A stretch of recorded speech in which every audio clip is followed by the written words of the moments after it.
Now Laban had two daughters. The older was Leah and the younger was Rachel. Leah was average at best, but Rachel was beautiful.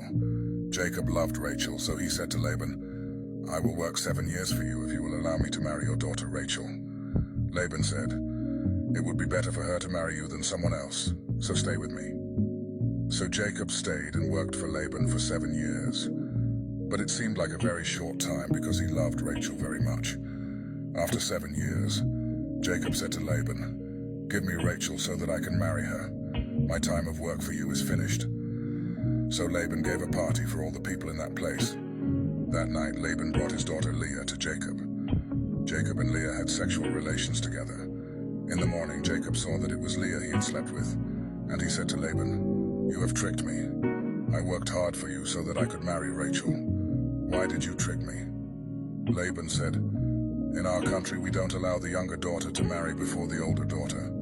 Continue for the full week of the marriage ceremony, and I will also give you Rachel to marry. But you must serve me another 7 years." So Jacob did this and finished the week.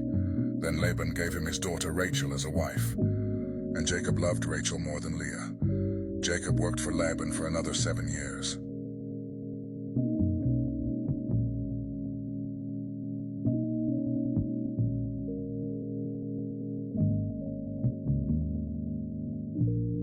Jacob marries both Leah and Rachel, but he loves Rachel more.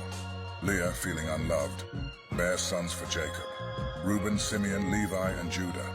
Rachel, who is initially unable to have children, becomes envious of Leah's children and gives her maidservant Bilhah to Jacob as a wife.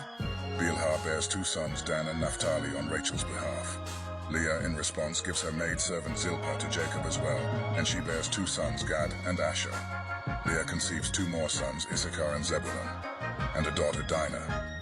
Finally, Rachel becomes pregnant and gives birth to Joseph, whom she sees as a sign of God's favor, ending her barrenness.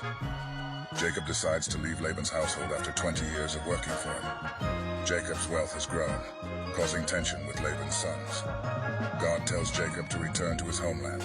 Jacob secretly leaves with his family, possessions, and flocks. Rachel takes Laban's household idols without Jacob's knowledge.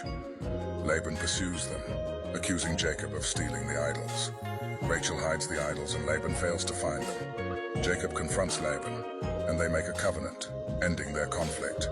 They erect a monument, signifying their agreement to not harm each other. They part ways, and Jacob continues his journey back to Canaan.